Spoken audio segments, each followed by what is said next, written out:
اس کے ساتھ ہی عادل خان ذہن میں امیدوں کی روشنی کو زہر بھری تاریکیوں میں بدل دینے والی زندگی کی بدترین ناآسودگیوں، لامحدود زمانے کو اپنے سامنے سمیٹتے اور فضاؤں کی زنجیریں کاٹتے پراسرار رد عمل اور حیات کے گوشوں کو موت کی ویرانیوں، کرب کے ہیجان سے بھر دینے والے خونی بگولوں کے رقص کی طرح حملہ آور ہو گیا تھا۔ عادل خان کا یہ حملہ انتہائی ہولناک اور جان لیوا تھا۔ مہر علی اور مظفر حسین مرزا اس اچانک حملے کی امید بھی نہیں رکھتے تھے، اس لیے کہ انہیں یقین تھا کہ احمد آباد شہر سے باہر نکل کر وزیر خان ان پر حملہ آور ہونے کی جرت نہیں کر سکتا۔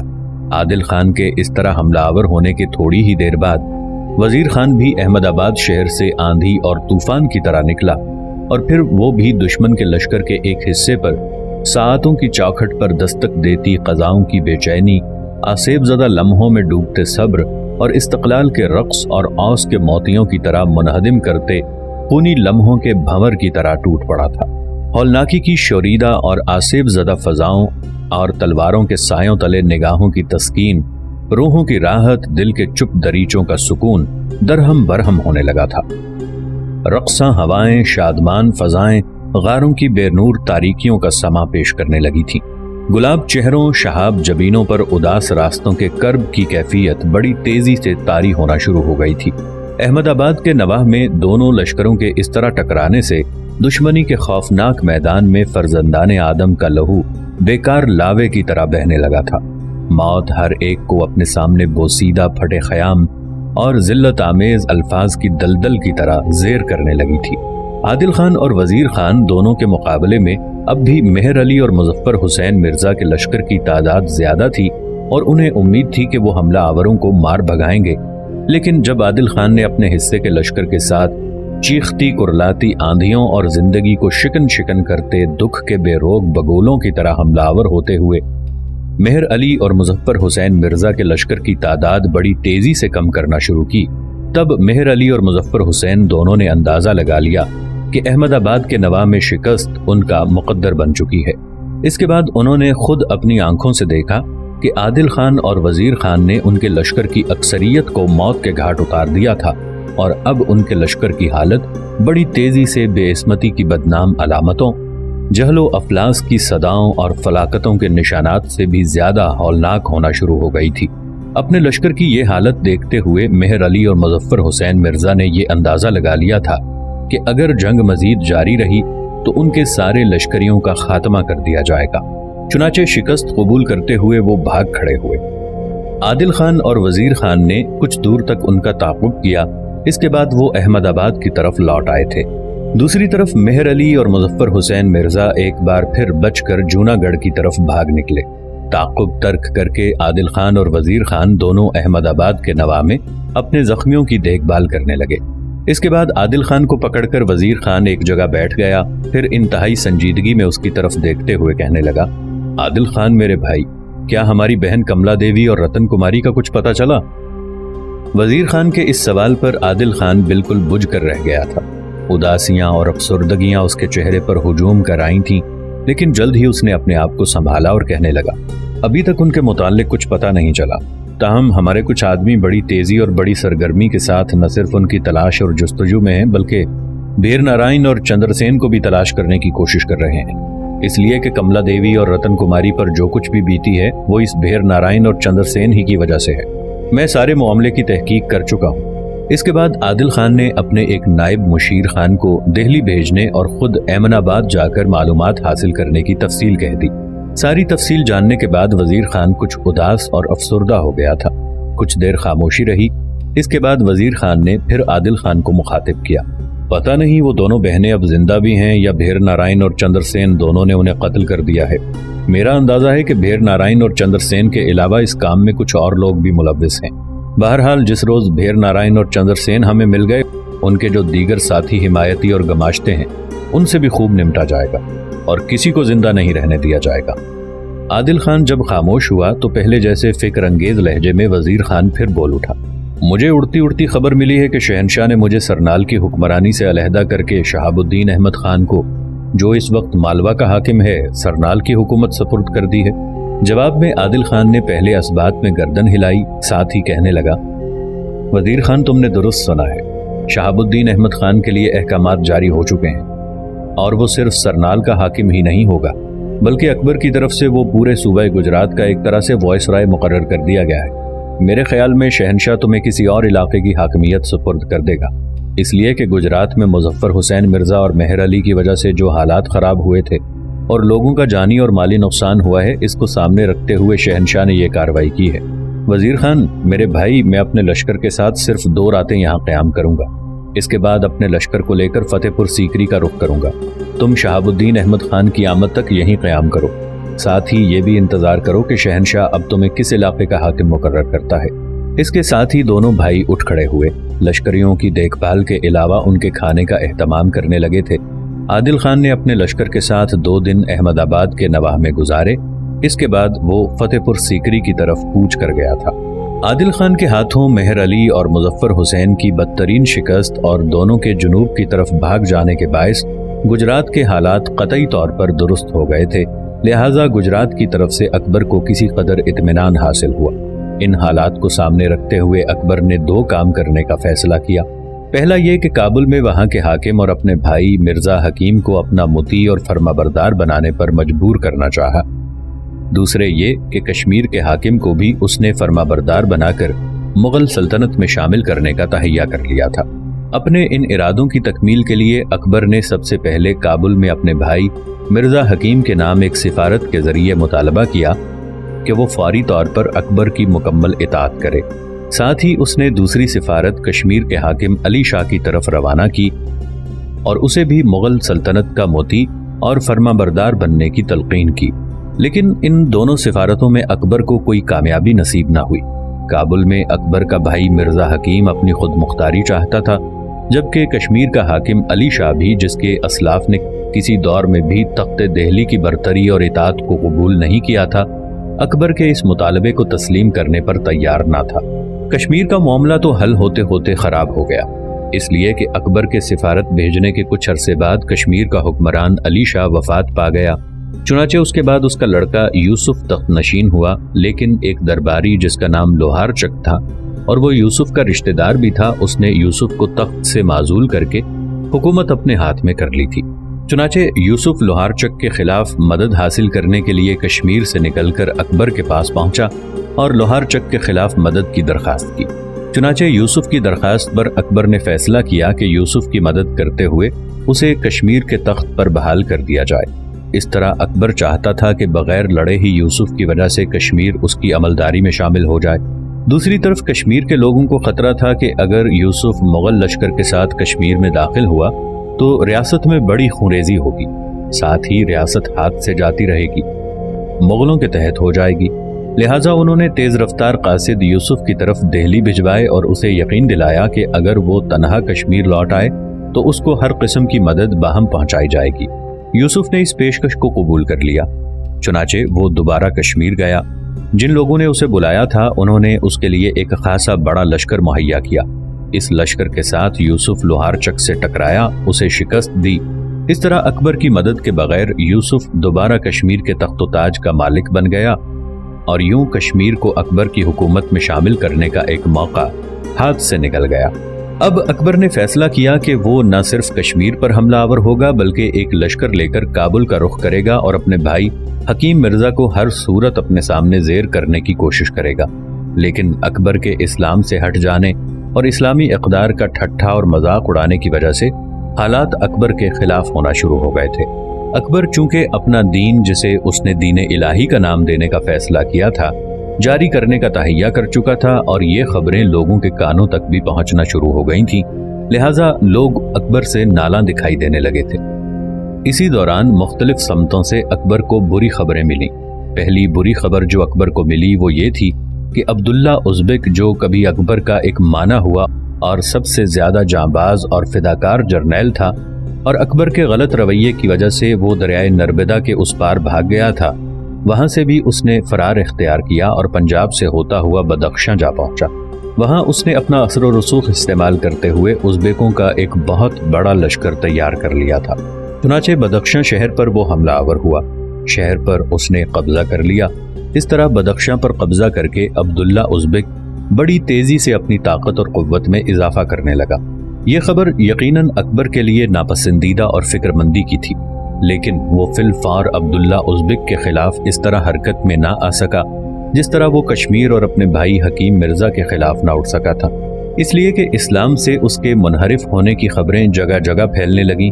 چنانچہ سب سے پہلے بہار اور بنگال میں اکبر کے خلاف علم بغاوت بلند ہوا، اور پھر جونپور کے قاضی ملا محمد نے جب یہ فتویٰ صادر کیا کہ ایک ایسے حاکم کے خلاف بغاوت جو اسلام سے منحرف ہو چکا ہے مذہبی فریضہ ہے، چنانچہ سب سے پہلے بہار میں بغاوت کے شعلے بھڑک اٹھے۔ اسی دوران اکبر کو ایک اور جھٹکا لگا، وہ یہ کہ بنگال کی سالانہ آمدنی کا خزانہ کچھ محافظ دستوں کے ساتھ اکبر کی طرف روانہ کیا گیا تھا۔ چنانچہ محافظ دستوں پر راستے میں باغی حملہ آور ہوئے، اکثر کو باغیوں نے موت کے گھاٹ اتار دیا، خزانہ لوٹ لیا۔ ان حالات سے نمٹنے کے لیے ایک لشکر دے کر اکبر نے ٹوڈر مل کو بنگال کی طرف روانہ کیا۔ ٹوڈر مل جب بنگال پہنچا تو چاروں طرف خاموشی چھا گئی، لیکن جو ہی وہ بنگال سے روانہ ہوا بغاوت کے شعلے پھر بھڑک اٹھے۔ ٹوڈر مل کے جانے کے بعد سب سے پہلے جن لوگوں نے علم بغاوت کھڑا کیا وہ ترکوں کا ایک قبیلہ قفشالی تھا۔ جب قفشالی ترکوں نے اکبر کے خلاف اس کے مذہب سے تمسخر اڑانے کی وجہ سے بغاوت کا علم کھڑا کیا، پھر دیکھتے ہی دیکھتے پورے بنگال اور بہار میں بغاوت کے شعلے بھڑک اٹھے۔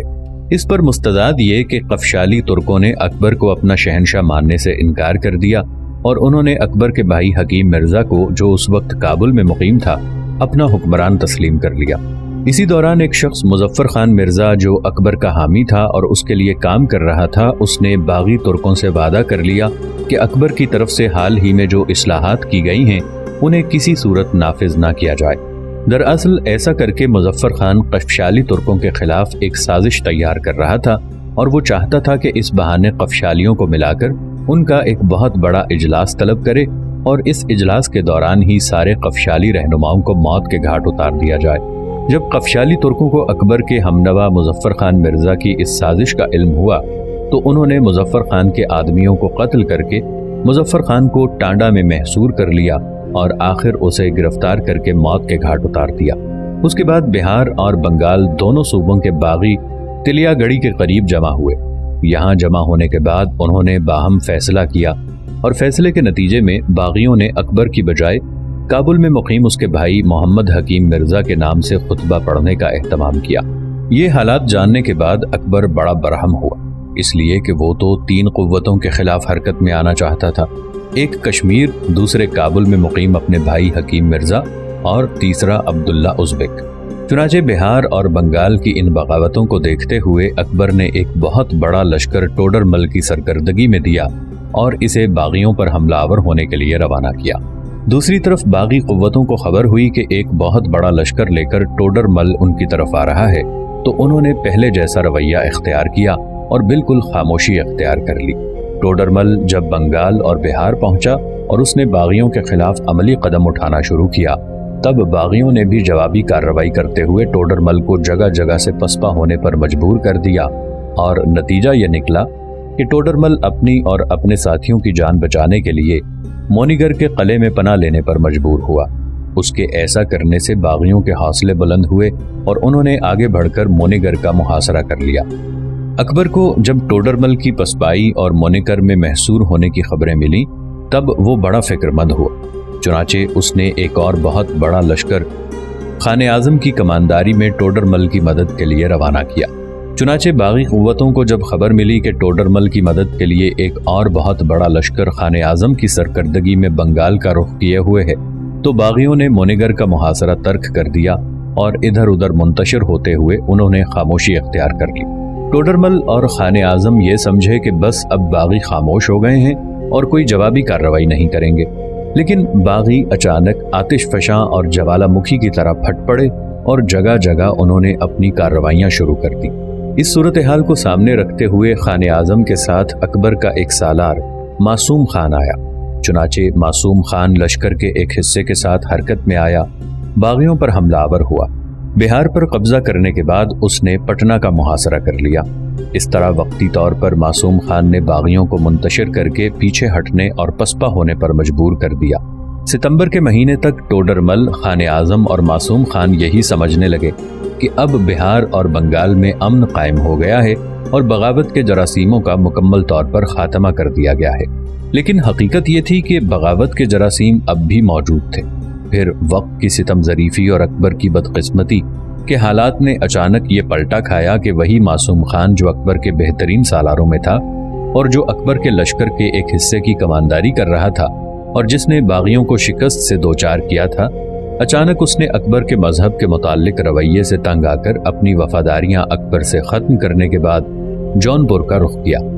جونپور پہنچ کر معصوم خان نے اکبر کے بھائی محمد حکیم خان کی مدد کے لیے لشکر جمع کرنا شروع کر دیا۔ اسی دوران اکبر کا ایک اور سالار نام جس کا نیابت خان تھا، وہ بھی معصوم خان کے ساتھ مل گیا۔ چنانچہ نیابت خان نے الہ آباد کے ضلع میں بغاوت کی، لیکن اس کی بدقسمتی کے اکبر کے لشکر کے مقابلے میں اسے پسپا ہونا پڑا اور وہ اود کی طرف چلا گیا۔ اب دارالحکومت میں اکبر کی حیثیت مذہب میں بد احتیاطی برتنے کی وجہ سے بہت نازک ہو گئی تھی، اس لیے کہ اتنا بھی ممکن نہ رہا تھا کہ باغیوں کے خلاف کسی مہم میں شریک ہو سکتا، کیونکہ وہ ایک لمحے کے لیے بھی دارالحکومت سے غیر حاضری کا خطرہ مول نہ لے سکتا تھا۔ انہی دنوں اس کے درباریوں میں ایک سازش کا انکشاف ہوا اور اس سازش کا سربراہ اکبر کا وزیر مال منصور تھا۔ اس منصور نے اکبر کے بھائی محمد حکیم خان کو کابل سے ہندوستان آنے اور تخت پر براجمان ہونے کی دعوت دی تھی۔ اکبر کو جب ان حالات کی خبر ہوئی تو اس نے منصور کو معطل کر دیا اور منصور کے ساتھ جو دیگر سازشی عناصر تھے انہیں ادھر ادھر منتشر کر کے یکجا ہونے کی ممانعت کر دی۔ اس سازش کا علم ہو جانے کے باوجود اکبر ان عناصر کے خلاف کوئی انتہائی قدم اٹھانے کی جرت نہ کر سکا، کیونکہ وہ اچھی طرح جانتا تھا کہ بغاوت کے یہ شعلے اس کا ایمان متزلزل ہونے کے باعث جگہ جگہ بھڑکے تھے، اور اگر دربار کی سازش میں ملوث افراد میں سے کسی کو سزائے موت کا حکم سنایا گیا تو ممکن ہے حالات قابو سے باہر ہو جائیں اور اتنی وسیع سلطنت کا شیرازہ پل کے پل میں بکھر جائے۔ اکبر نے معصوم خان سے بھی مصالحانہ انداز اختیار کیا، حالانکہ اس نے اکبر کے خلاف علل اعلان بغاوت کی تھی۔ اکبر نے اسے اجودھیا کا حاکم مقرر کر دیا، چنانچہ معصوم خان نے وقتی طور پر اکبر کی اس پیشکش کو قبول کر لیا اور وہ جونپور چلا گیا۔ دوسری طرف اکبر کو یقین تھا کہ معصوم خان نے دل و جان سے اس کی اطاعت قبول کر لی تھی، جبکہ حقیقت اس کے برعکس تھی۔ معصوم خان اجودھیا پہنچا، جہاں اسے بہار اور بنگال کے بہت سے باغی مل گئے۔ ان سب نے مل کر اکبر کے بھائی مرزا حکیم کی تخت نشینی کا اعلان کر دیا۔ یہ صورتحال اکبر کے لیے بڑی غیر متوقع تھی، چنانچہ اکبر نے فوری طور پر اپنے ایک سالار شہباز خان کی قیادت میں ایک لشکر روانہ کیا۔ شہباز خان باغیوں سے ٹکرایا، معصوم خان کو شکست ہوئی۔ اس طرح اکبر پر مشرق کی جانب سے حملے کا فوری خطرہ ٹل گیا، لیکن باغی بنگال میں اب تک ہتھیار سنبھالے ہوئے تھے۔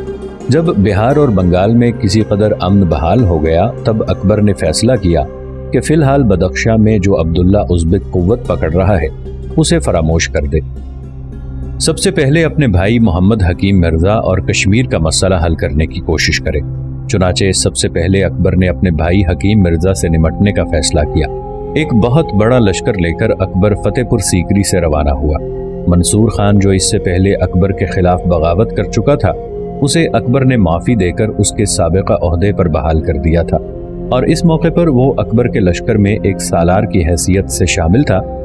لیکن منصور خان کی بدقسمتی کہ جس وقت اکبر فتح پور سیکری سے روانہ ہوا اور اس نے ابھی تھوڑا ہی فاصلہ طے کیا تھا کہ اس کے مخبروں نے اسے یہ اطلاع دی کہ اس کے خلاف منصور خان اور اکبر کے بھائی محمد حکیم مرزا کے درمیان باقاعدہ خط و کتابت ہوتی رہی ہے۔